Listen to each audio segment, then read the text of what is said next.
Bobby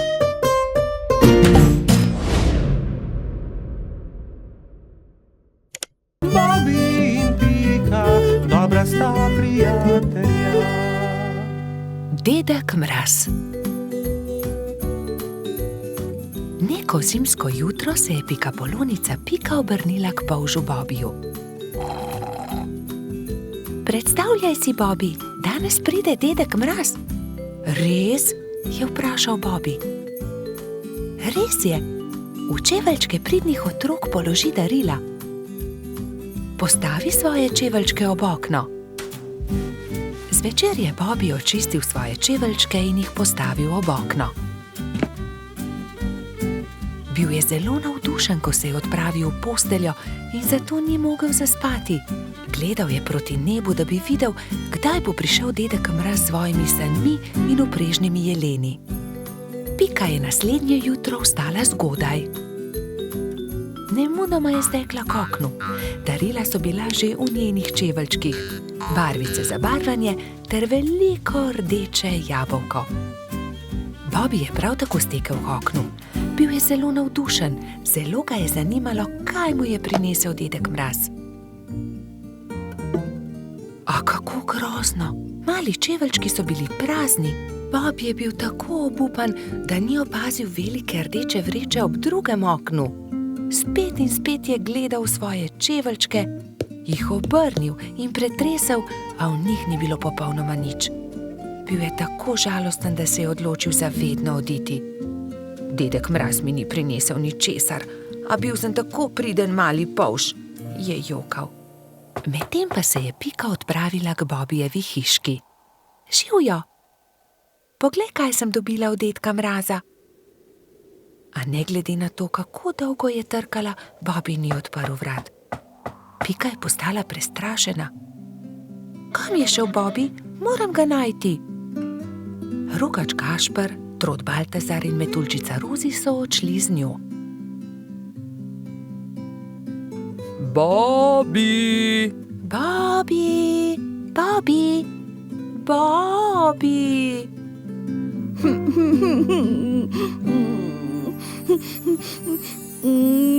Temnilo se je že, ko so štirje prijatelji našli Bobija. Sedel je pod borovcem in zelo močno jokal.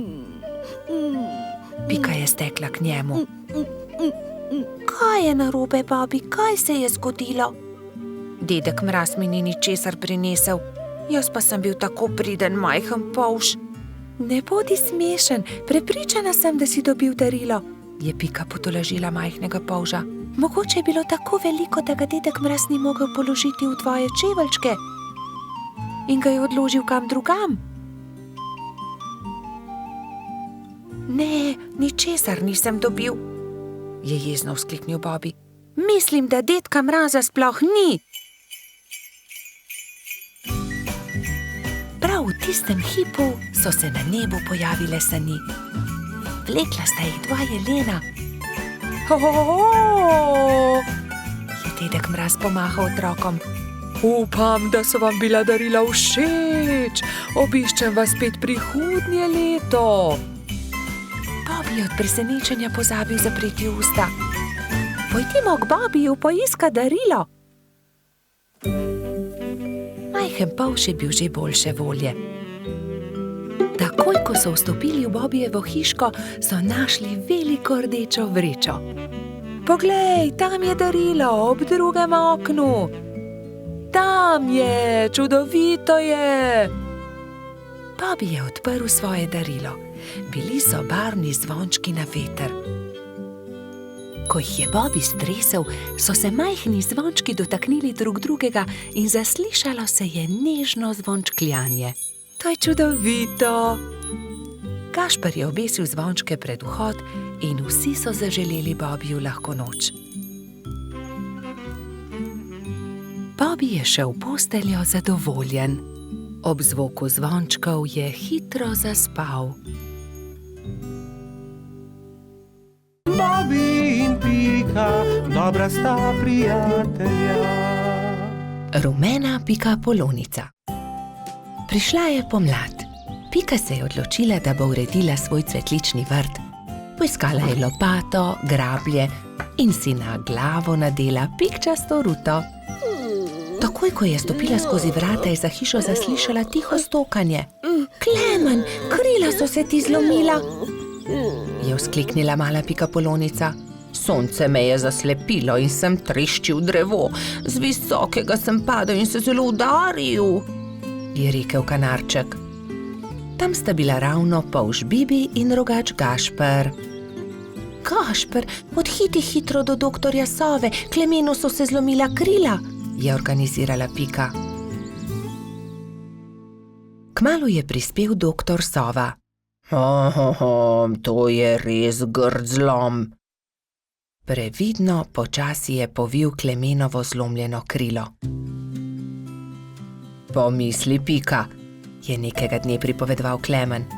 Na otoku, kjer živim, tudi stanuje ena deklica pikapolonica. Kaj res? Ima tudi ona rdeč hrbet in 7 črnih pik? Je vzburjeno vprašala Pika. In kako se imenuje? Kati, njen hrbet je rumen, pike pa ima enako črne, zelo sta si podobni.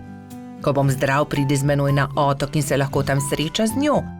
Kako bi bilo dobro, lahko pride tudi Bibi? Seveda, za oba je dovolj prostora na mojem hrbtu. Kmalu je spet prišel doktor Sova. Ugotovil je, da se je Klemenovo krilo lepo zdravilo. Nato se je kanarček Sovi zahvalil za pomoč, vzel na hrbet Bibi in Piko in odletel proti oddaljenemu malemu otoku.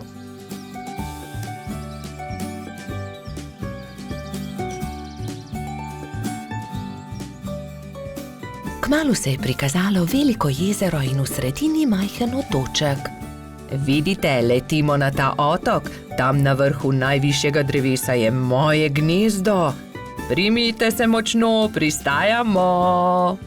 Klemen je previdno pristal, Bibi in Pika pa sta skočila z njegovega hrbta. Takrat so zaslišali glasno smejanje. Ne morete me ujeti, je žuželka v oranžni obleki zakričala majhni bolhi, ki je tekla po njenih stopinjah. Pazi, je vzkliknila Pika, žuželka pa je priletela naravnost vanjo. Oprosti mi, nisem te hotela zbiti, moje ime je Kati, kdo pa ste vi? Wow, ti si Kati, ravno tebe smo iskali. Jaz sem Pika in oddaleč sem prišla, da bi srečala sorodnico pikapolonico. Sorodnica pikapolonica, se je začudila Kati.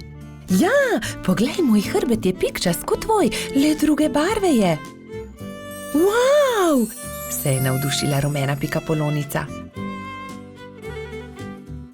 Pridite, pokazala vam bom hiško, je rekla Kati. Takoj, ko sta zagledala Katino hišo, sta se Bibi in Pika začela zelo smejati. Moja hiša je enaka, le da je rdeča. Bibi, Pika in Kati so se sprehodili po malem otoku. Tam je gozd iglavcev, zraven mali potok, tudi most smo zgradili čezenj, je ponosno pripovedovala Kati. In kaj je to sredi travnika? Je vprašal Bibi, kot da bi bil tobogan. Res je, to je zvončkov tobogan, pridite, vam pokažem. Lahko zdrsnemo dol? Seveda, kar pogumno za menoj, je rekla Kati in se odrinila, da bi zdrsnila po vijugastem toboganu.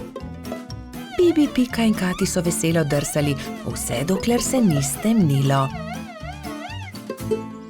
Pozno je, pridite, odpeljem vas domov, je rekel Klemen. Pika in Kati sta se izmenjali svoje rute v slovo. Srečno pot, je vzkliknila Kati, pridite še kdaj. Preden je kanarček prispel do Pikine hiške, se je že popolnoma stemnilo. Na nebu so se bleščali luna in zvezde. Bobby in Pika, dobra sta prijatelja. Peščeni grad.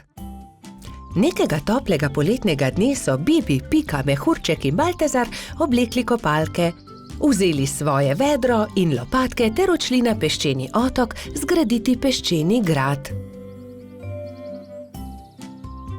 Poglejte, ogromna lubenica, je nenadoma vzkliknil Baltazar.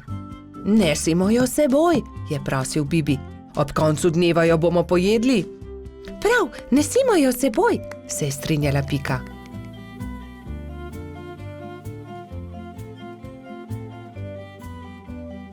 Bibi, Pika, Baltazar in Mehurček so previdno valili pred seboj lubenico. Vendar takoj, ko so prišli do vznožja hriba, se je lubenica začela valiti navzdol. Ujemimo jo, ustavimo jo, je prestrašena kričala Pika.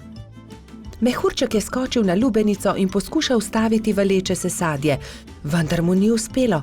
Noge so mu zdrsnile in padel je na tla. Lubenica pa se je kar kotalila in kotalila naprej. Vsi so tekli za lubenico, kolikor so jih držale noge, vendar je bila lubenica hitrejša. Ko se je lubenica prikotalila do vznožja hriba, je padla na oster kamen in se razletela. Lubenica se je razletela, je bila žalostna Pika. O, lubenica, je žaloval tudi Baltazar. Pa dajte no, zakaj ste žalostni, raje jo pojejmo, je veselo predlagal mali majski hrošč. Štirje prijatelji so se usedli poleg kosov lubenice in so začeli. Hrustali rdeč sladek sadež, vse dokler niso popolnoma napolnili trebuščke. Pohitimo na peščeni otok, saj ne bo ostalo dovolj časa, da zgradimo grad, je nenadoma vzkliknila Pikapolonica. Počakaj, Pika, tudi jaz grem s teboj, je rekel Baltazar. Tudi jaz, je rekel Mehurček. Ampak jaz ne znam leteti, me boste pustili tukaj, je jokaje vprašal Bibi. Že vem, naredimo male ladice iz lupine lubenice, z njimi bomo hitro prispeli do otoka in tudi Bibi lahko gre z nami, je predlagal Trot. Izbrali so 4 lubeničine lupine, eno Bibi, eno Piki, eno Baltazarju in eno Mehurčku. Drog so naredili iz veje in jadro iz lista drevesa.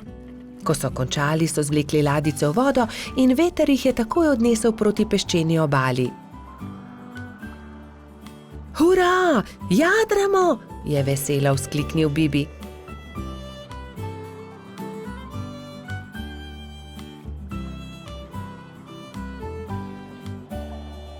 Kmalu so prispeli do peščene obale in se vsi skrcali.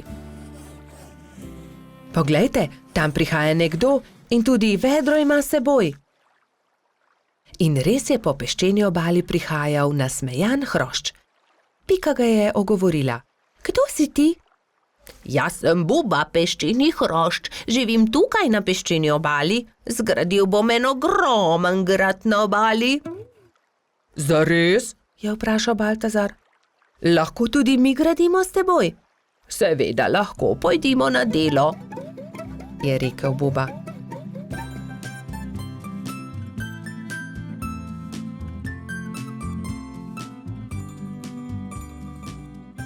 Skupaj so zgradili lep velik peščen grad. Vrtali so tunele, oblikovali stolpe, naredili vrata. Samo še zastava manjka na vrhu, je rekla Pika. Narisala je Bubo na list drevesa in ga napičila v vrh gradu. Potem je to moj grad, je navdušeno vzkliknil Buba. Ko se je začelo temniti, so se mali prijatelji poslovili od Bube in odšli proti domu. Lepo spi, kapitan gradu, je veselo vzkliknila Pika. Bobi in Pika, dobra sta prijatelja. Gumbijev stolp. Nekega pomladnega dne je cvetlični hrošč Gumbi vzel svoje pisane kocke. Zgradil bom visok stolp iz kock, si je mislil in se škatlo odpravil na bližnji hrib. Pod velikim hrastom je vsul kocke iz škatle in se lotil dela. Stolp je rasel in Gumbi je čedalje teže dosegal vrh. Previdno se je stegoval, vendar mu je roka zdrsnila in stolp se je sesul. Joj me, je zavpil Gumbi. Zdaj pa lahko začnem znova, se je jezil.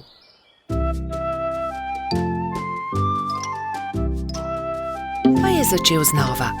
Previdno, pozorno je zlagal pisane kocke drugo na drugo. Stolp je rasel in postajal čedalje višji. Ampak joj! Takrat je s hrasta padel želod in uničil hroščev stolp. Joj, moj stolp se je spet podrl. Kriv je hrast, je ugotovil jezno.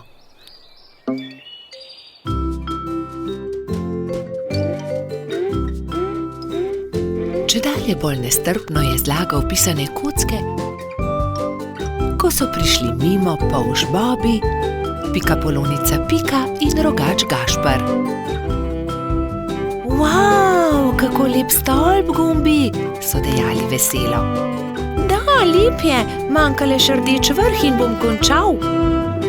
Vendar je takrat začel pihati veter in močan sunek je vitek stolp podrl. Gumbi se je razjezil. Ne, to ne more biti res. Ne bom več začel znova, niti nočem zgraditi stolpa, grem domov. Drugi so tekli za njim in ga tolažili. Počakaj, Gumbi, pomagali ti bomo.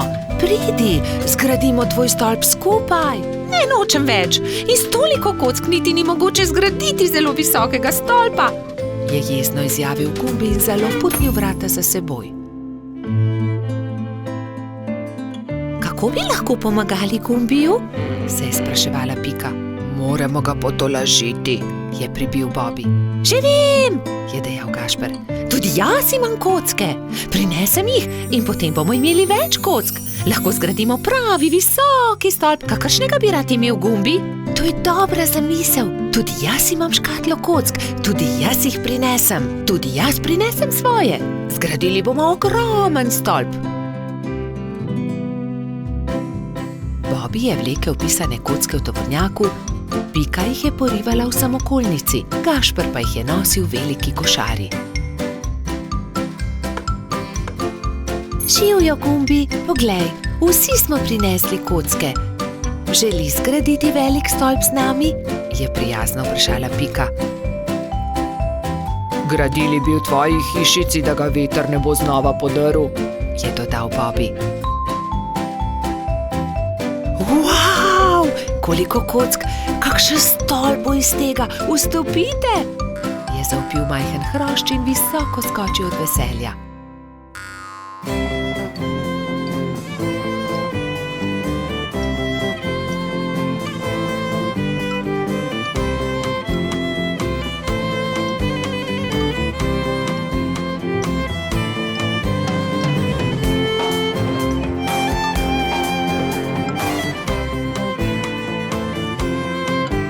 Zdaj pride zadnji košček, rdeči vrh. Tega daj gor ti, Gumbi, je predlagal Gašper.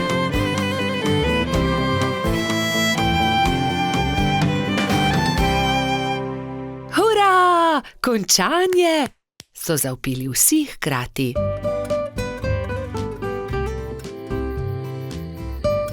Ko se je stemnilo, so se Bobi, Pika in Gašper poslovili od Gumbija. Majhen cvetlični hrošč je srečno skočil v svojo posteljico in tako dolgo občudoval velikanski stolp, dokler ni zaspal.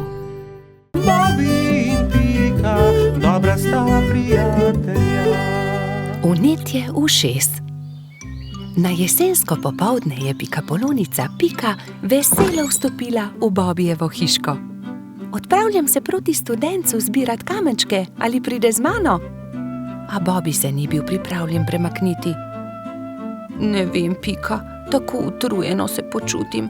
Zelo me zebe in boli me glava in tudi ušesa me bolijo. Oh, Bobi, tvoj obraz je popolnoma rdeč, je rekla Pika. Vročino imaš, grem hitro po doktorja Sovo. Pikapolonica je šla naravnost v gnezdo doktorja Sove. Dragi doktor Sova, pridite hitro, Bobi se počuti zelo slabo, pohitite. Doktor Sova je hitro pripravil svojo zdravniško torbo, si oblekel svojo haljo ter se hitro odpravil k bolniku.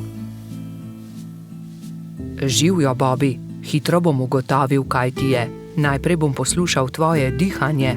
Bobi je slekel svojo pižamo in ubogljivo vzdihnil. Odpri usta, ogledal si bom tudi tvoje grlo. Nočem, je zagodrnjal Bobi. A jaz moram videti, ali je rdeče ali ne. mu je pojasnil doktor Sova ter osvetlil Bobijevo grlo s svojo svetilko. In zdaj si bomo gledal tvoje ušesa s tem majhnim ušesnim lijakom. Bobi tega res ni maral. Začel je jokati in si pokril ušesa z rokami. Ne bodi smešen, Bobi, niti najmanj ne bo bolelo. Pika je prijela Bobija za roko in ga pomirila. Pregled res ni bolel. No, Bobi, je začel razlagati doktor Sova. Imaš vnetje ušesa, zelo grdo si se prehladil. Vzemi polno žlico tega zdravila vsako jutro, pij veliko čaja in si grej ušesa z obkladki. Bobijevi prijatelji so mu takoj priskočili na pomoč. Baltazar je prinesel med, Rozi je prinesla kamilice, Gašper pa je prinesel jagode in skupaj so skuhali čaj za bolnika. Doli je pogrela proso v ponvi in ga stresla v majhne vrečke. Pokri si ušesa z naušnikom, dokler se ne shladi. Bobi je dal naušnik na glavo ter ga pustil na glavi, dokler se ni shladil. Naslednje jutro je Pika našla nekaj čudovitih kamenčkov na Bobijevi mizi. Wow, Bobi, čudoviti so! Kdo ti jih je dal? Sam sem jih našel pri studencu, je Bobi ponosno povedal. Sam si jih našel? Je Pika jezno vprašala. To ni bila najbolj pametna zamisel. Nisi še popolnoma zdrav.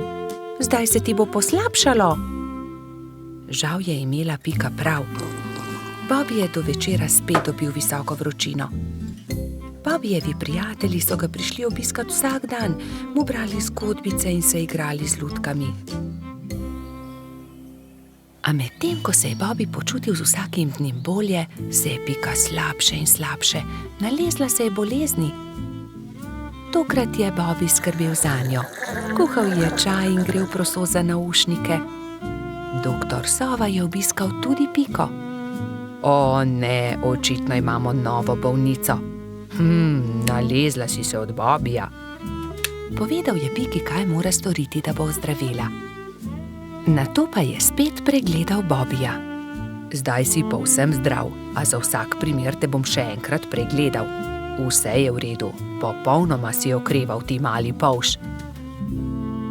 Minilo je nekaj dni. Pika je pridno jemala zdravila, pila veliko čaja, veliko počivala in kmalu se je počutila bolje. Doktor Sova je spet prišel na obisk in z veseljem opazil, da je bila tudi Pika zdrava. Zdaj gremo lahko končno vsi k studencu zbirat kamenčke. Bobi je kar skakal od navdušenja. Hura, pojdimo k studencu, so vzkliknile 3 male sovice doktorja Sove. Tudi me bi rade šle. Ne pozabite se toplo obleči, je rekel doktor Sova strogo. Bobija in Pike ni bilo treba opozoriti. Nista pozabila na šal, kapico in tople čevlje. Lovili so se, dokler se ni stemnilo. Svoja vedra so napolnili z lepimi malimi kamenčki.